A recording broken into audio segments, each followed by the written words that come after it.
The Mercedes Sprinter roof channel isn't designed with drainage in mind once you've got a roof rack on there. Water gets in and it doesn't get out. Add a set of oversized aluminium feet and butyl tape and you've essentially created a dam.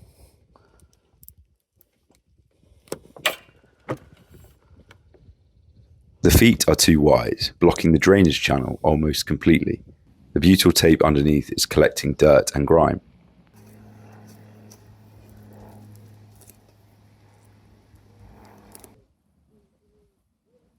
The front fairing wasn't much better, just a single flat curve, big, bulky, and with no drainage whatsoever.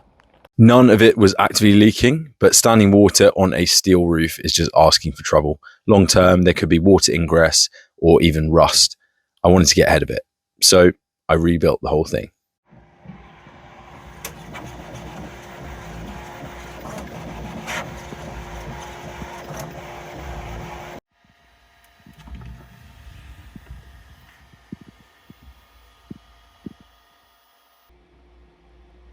The new feet are narrower and compression-moulded from fibreglass offcuts, waste material from the surfboard workshop.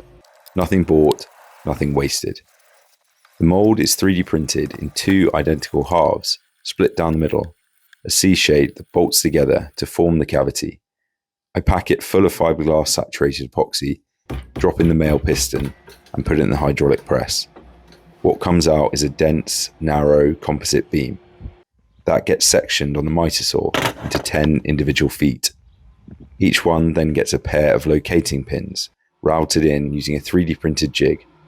These key into the 40/40 extrusions on the rack frame and lock everything in place.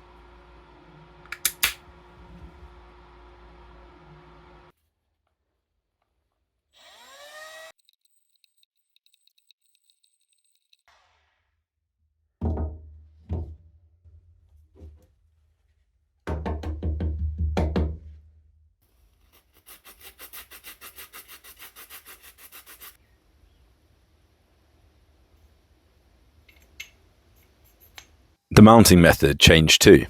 Previously, bolts run down through the top of the rack extrusion, through the foot, and were held with a washer and nut on the inside of the roof.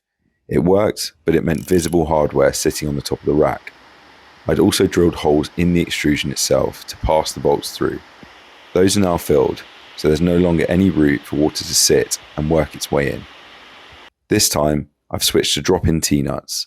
The bolt passes up through the foot, the T-nut attaches to the top of the bolt and hooks into the underside of the 40/40 extrusion. Tighten it up and everything pulls together.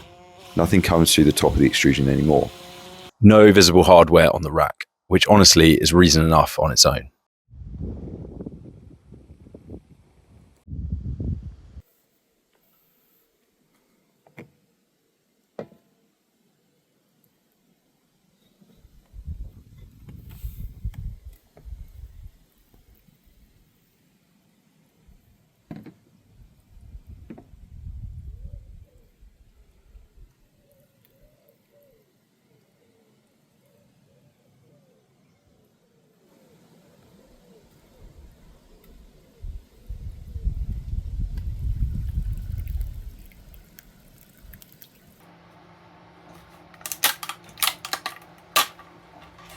The front fairing is completely redesigned. The new one is smaller, lower profile, with two drainage holes, one at each end, and a curved base so water flows outwards rather than sitting in the middle.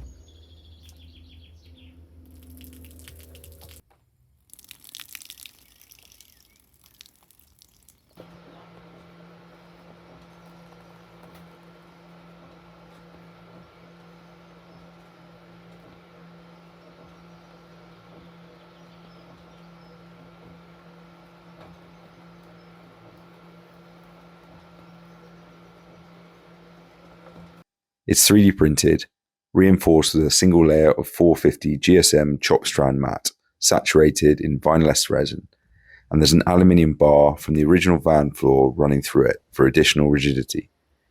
The original weighed around 2.5 kilos. This one comes in at around 800 grams. The side and rear fairings have been modified to match, trimmed down, keyed up, and body fillered. Last time I'd gone straight onto the chopped strand mat with Raptor, hoping it would be forgiving enough to cover the texture of the fibres underneath. It wasn't. Lesson learned. This time the body filler gives a clean base to work from, and instead of the spray gun, I used a roller. 2 reasons. Trying to spray something nearly 4 meters long and this narrow is a nightmare to manage, and on a piece this size, spraying is just wasteful.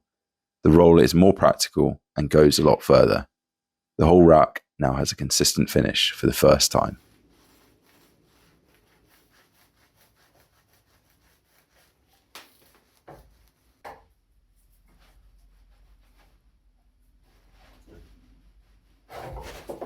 Fucking hell.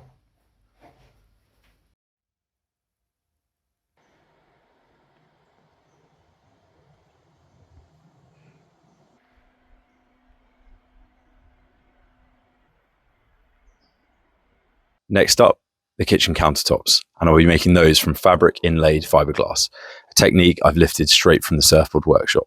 That's coming very soon.